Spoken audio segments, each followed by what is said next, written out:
Welcome to Chautauqua People. My name is John V. Today we have the first of two special programs to talk about lighting at Chautauqua Institution. Our first program today will have guests who are familiar to long-term viewers of Chautauqua People. Our first guest is Dr. Bill Neeches. Bill had a career as a pediatric cardiologist, and with him who picked up the project in time is Dr. John Dilley, our local rocket scientist. And both of them did some very good work along the way, and we thought it's long overdue to give them credit for these sorts of things to make certain history is recorded. So Bill, you were on the committee early. What were the issues that were identified as requiring some committee to work? Well, most of the lighting, if not all of the lighting, was from National Grid. And it didn't have good light, right? The lights were too bright. They weren't good light. In addition, it was very, very costly with all of the money that it cost us to do that. And so we started to look into the possibility of having additional types of lighting. We asked National Grid if they would give us a couple of lights that they were the best, right? They put them on, they were terrible. We took them off. And at that point, we decided that we were going to look into the possibility of doing this ourselves. Mm-hmm. So we had a group of individuals, including yourself, Mm-hmm. Who were part of the lighting committee. We also had 3 lighting designers, Terry McGowan, Naomi Miller, and Rita Coltai, who was my sister. Mm-hmm. And those 3 people enabled us to do all of the lighting work that we did. They were very, very helpful to us. And they had some experience in the field. Absolutely. Mm-hmm. So tell me what you did. You had these smart folks help along the way. Each of the 3 was really of a national level person, were they not? Absolutely. What sorts of things did you identify? And maybe we can see some graphics showing some of these problems. Okay. So one of the problems that we had with all of the lighting that we there was really glaring. And when you looked at all of the lighting that's there, Mm-hmm. everything had things on the lights to try to make the lights not as bright as they were. They weren't very good, as you can see in the document that you have there. Mm-hmm. It was a list of different types of lighting that were all in the institution that were not very good. And can you talk us through each? Like the one on the upper left looks like that was from the Revolutionary War.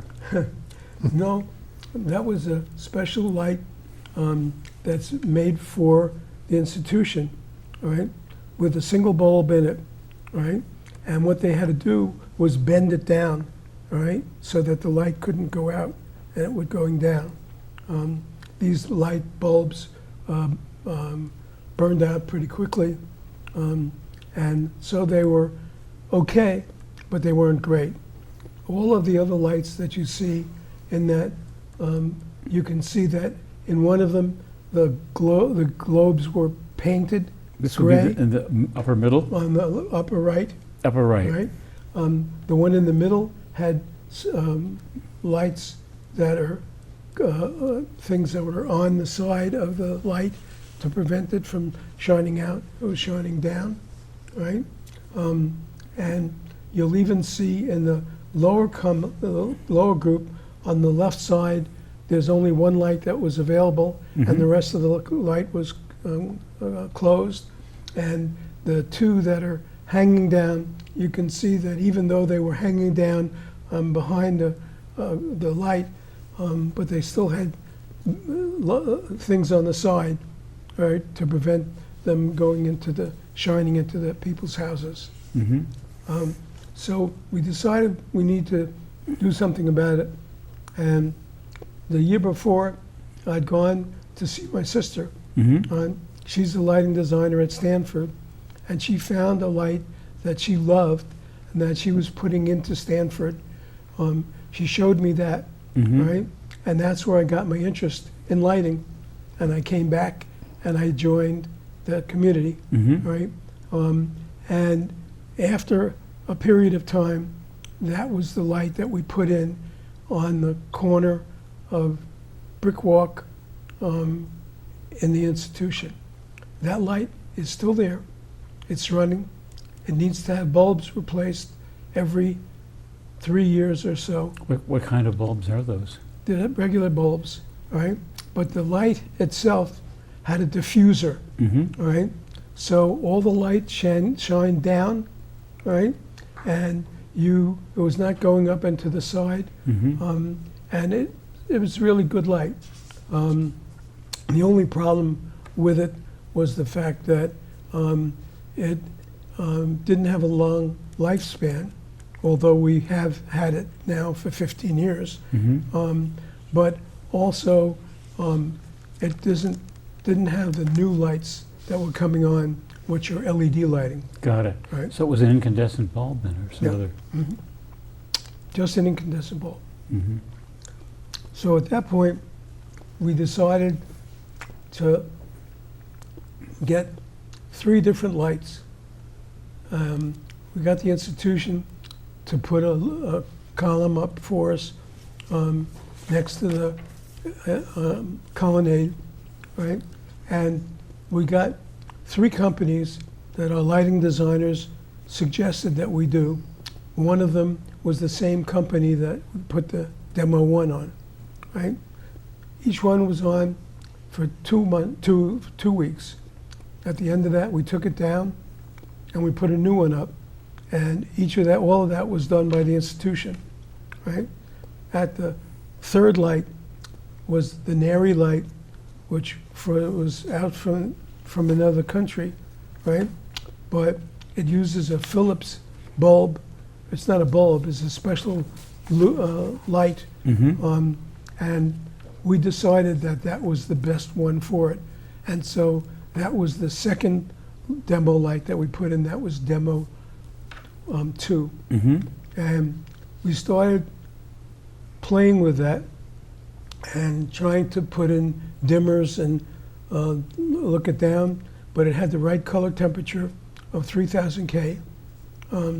And we finally figured out what it was really good, and we decided that that would be doing with using that light for all of the lights that we're going to put on in the institution.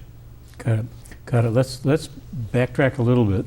I'd like to go to our second panel if we could, and let's talk for a moment about this walkway lighting, and then we'll bundle it all together. Okay.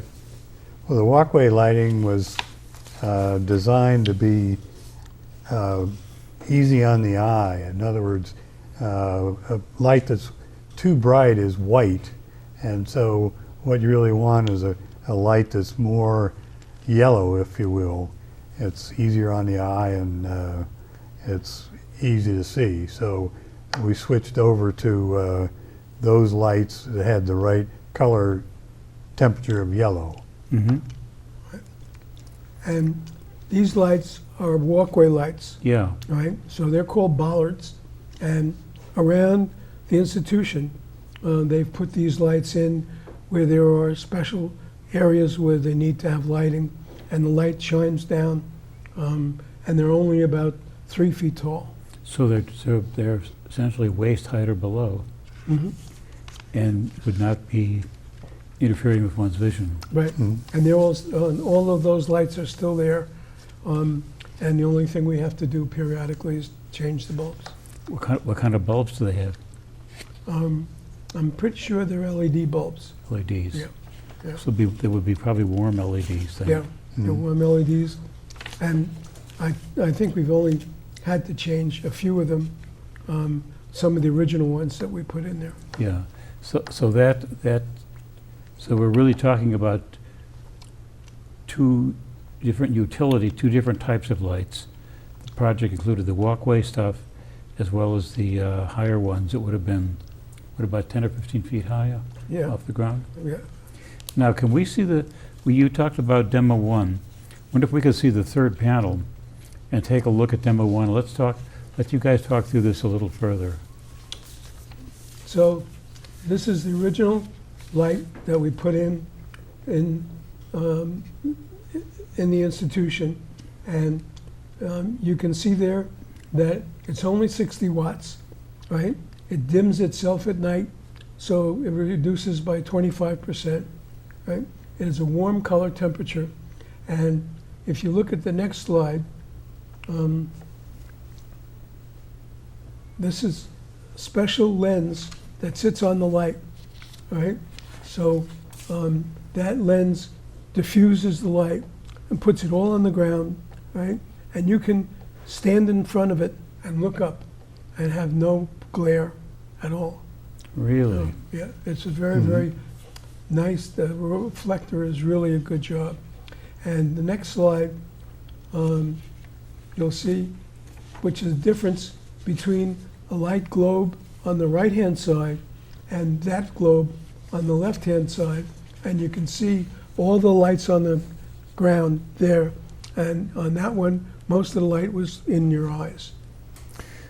So, the other thing that I'm looking at these, with that lens, it looks like you have a greater proportion of the light that actually hits the ground. So it has a better utilization of it. Right. It diffuses it in a very cone instead of spreading it out. It really does a nice job. So that was demo one. Yeah. Right. Now, was it a matter of one or two purchases with the, because you showed that fixture, it looked like it was two different pieces of optics on it. One, the conventional circular, and then the other with the, No, one, the I one guess with the, can we go back to number 4 if we could, sir? And we could see the differences there. right. But both of these diffusers are part of the same light. Got it. Yeah. Got Yeah. it. So on the right-hand side that you have there is a light with no globe. You know, it was all the way, and I mean, it's just diffused all the way to the ceiling as well as to the side. So that would just be the naked bulb. Yeah. Well, it's not it's a standard globe that you see in all of the houses, that lights that you have in street lights and stuff like that. Got it. Most of those are streetlight lights, which give you blinding when you look at it, which is a real problem when you're driving, right? And the globe is shining in your eyes, whereas that one, the light is shining down. So that's a much better light for street lights as well. Is there a difference in the bulb itself, or is this the same? Just the same It's a regular bulb.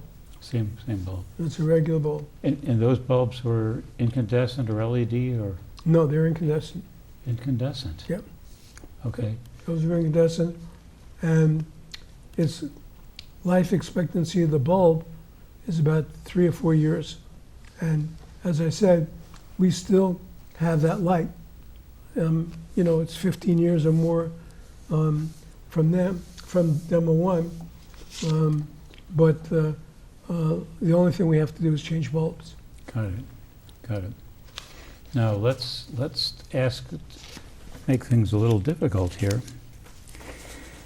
And can we take a look at the panel number 6, if we could, or 5 or 6, and let's talk about the Neeches light. John, what do you know about that? Well, we looked at different companies, and the Neeches light was made in Italy, but it was still better than all the other ones we looked at in terms of the color. For easy eye viewing, you want the color to be a yellow color, not a real bright white color that's hard on the eyes. So this Neeches LED Demo 2 had Philips bulb in it, 37 watts, could be dimmed, good light distribution, and same luminaire available with a 22 watt 1800 lumen bulb. So that was the one on the top was the one that was selected as better. Right. I think it's also important to note when you're using LED lights, you have very, very little amount of electricity. So these are watts, the 22 watts, whereas in a normal bulb, you would be having 75 watts or 100 watts. So the end result is that the cost of the electricity goes way down with LED lighting. Now, you talked about self-dimming lights. Tell me about that. How does that work? Is there a sensor on each of these fixtures, or is it a centralized, or what happens? Well, in NARI 1, the NEMO 1, it went down by itself at night, right? In all of the other lights, we don't dim them, but we're able to take the original light and cut it down even further. And we don't have to dim it for anything. For all of the street lights stand alone, right? But the amount of electricity that we use, the wattage that we use, is very, very light compared to what it was before. So when we ended up with having all of the lights that we put in, which we now own, compared to the ones that we paid to National Grid, our electricity is 20% of what we were spending when we're using National Grid for So their there's a lighting. big reduction in the size Yeah. of the electric bill. Absolutely. I'll bet National Grid doesn't like that. Well, National Grid really didn't want to change anything. It took us about 10 years to go back and forth with them as we kept putting in new NARI lights. But National Grid still did everything. Now, Right? did we pay rent on those old pie pan looking lights? We did until we got the stuff from National Grid. I have the date somewhere here. So National Grid finally had a sales agreement with us in 2019. Okay, We started doing this in 2010. goodness. Well, we had to go and talk to the state government to get Absolutely. approval to put these lights in. Tell me more about that. All right, so I was going back and forth with National Grid, and not only the local people, but eventually up to the CEO of National Grid.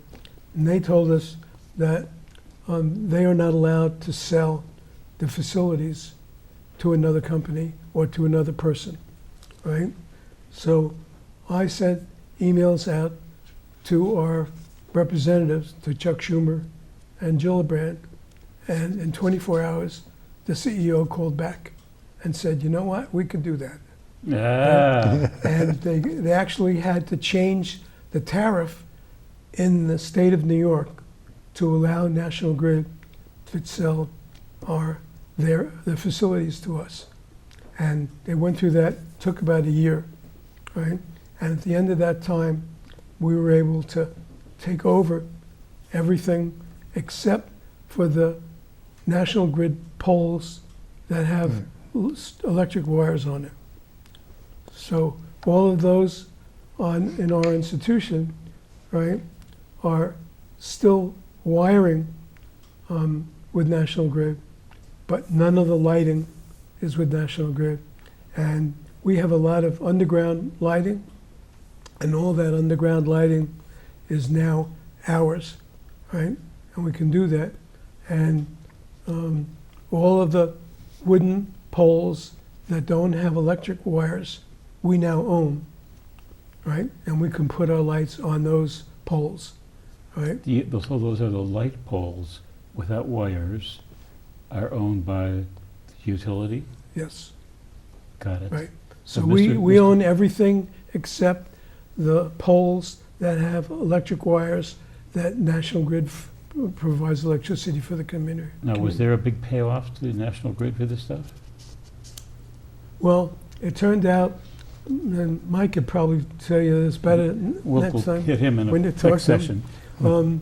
But, for example, we paid National Grid about $3,200 a month, right, with all the lighting.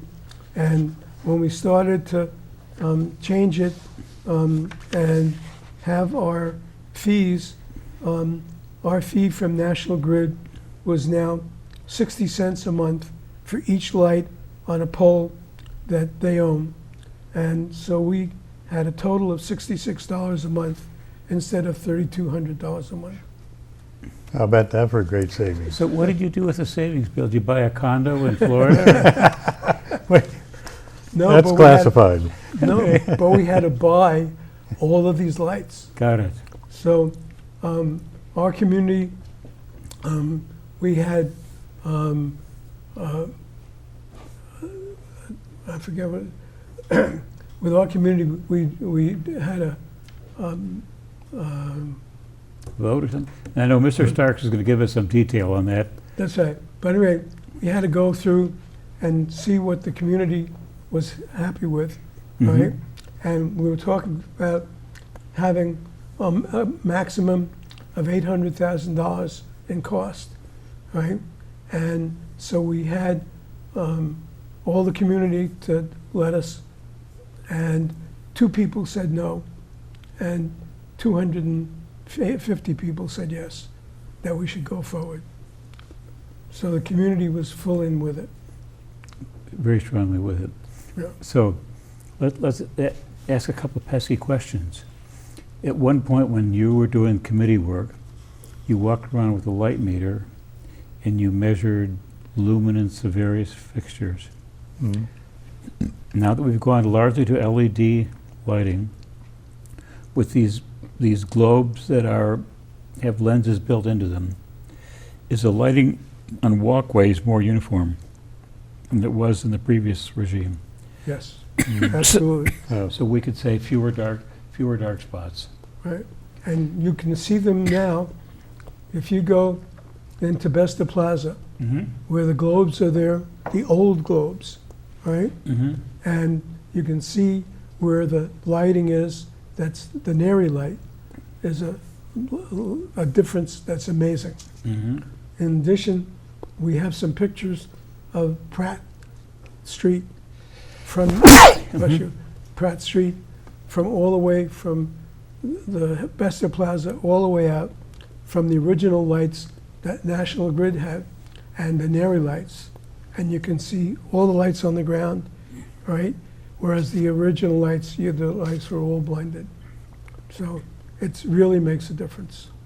You've observed a difference. Any Chautauquans given you some feedback on that? Come back and say, well, I used to be concerned about walking along this spot, and now it's better lighted, it's more uniform, less glare. My guess is that's been heard. Yeah, Along the we periodically have people come up to us and say, I can't believe how nice the lighting is. We've had articles in the Daily as well, Okay. talking about the lighting. Now, we didn't talk about the last part here, not on there, but tell me about the Cobra Head streetlights. Were those changed out as part of this process? definitely, yep. We got rid of them and replaced them with the new, better, Cree. more efficient Cree lights. Okay. And those are also going from the old iodine bulbs and sodium bulbs to LEDs. Yep, Am I correct on that? yep. So that's that sort of harsh light blue and yellow to, or golden color, orange to Mhm. a more appropriate one. but those are all still high in the sky High, instead Yeah. of the ones that are yeah. because they're in street lights and the parking lot, and those things. But they're all LEDs. They're all at low wattage, and they're all with the normal color temperatures. And what do you anticipate the life expectancy is of those bulbs in the Cobra heads? Probably somewhere around 15 years. 15 years. And so that'll be a point which we can go back and write letters to Starks and say, when you replace them, Right. put in some newer technology. My guess is, and we didn't talk about this, that this is clearly, and probably your sister and others would say it, this is clearly an area of great research, and the electronics companies are incented to make this better. Mm. Yeah. We Yep. also were helping the 3 lighting designers to put together a document with the national organization, and it was called the Department of Energy Gateway Demonstration Project, pedestrian outdoor lighting, and it was outdoor lighting, published in the fall of 2013, and Naomi and Terry and Rita actually talked that at the Light Fair, which is the lighting designers fair every year, in 2014, and half of the lights that were in that document, which is about 50 pages long, were from Chautauqua, from Really? all of our new lighting. Really. Yeah, so that was So- very, So now we're talking about, I'll hit Mr. Starks on this. We're talking about how long has this new system been installed? Decade or so under the new lights? Mhm. Yeah. Any lessons learned from this that you might share? Well, one of the things we found that in our community, there are some places where they have their own lights, right? And when you look at the lights that they have compared to the lights that we have, is night and day, because when the companies tell them, they say they have to have 4,000 or 5,000 K, right? And the brightest you can. And so they're blinding lights. And fortunately, they're just on the corner. And they tried to change them when we first saw them up, but the company wouldn't let them do that. Oh, But eventually, those lights will die, and they'll get the right lights in. good for them. Yeah. We are out of time, and this has been great. So you guys got to come back in 15 years and when it's time to replace the bulbs, and we can think about some new fixtures. All right. And tell Naomi we're watching her, so that she's got Yeah. some good ideas from the industry. Thank you so And- very much for coming. Hey, Thank you. enjoy it. And you'll be talking with Mike Starks, and if we didn't have Mike, we couldn't have done all of this, because he and his people were perfect with us. This is We couldn't have done it without the lighting experts that That's you right. and your sister know. Yeah. They Yeah. were instrumental in Yeah. making this happen. and so many key people involved in making it That's happen. right, yeah. That's terrific. Thank you very much. Okay. You're Thank you. welcome. Mhm.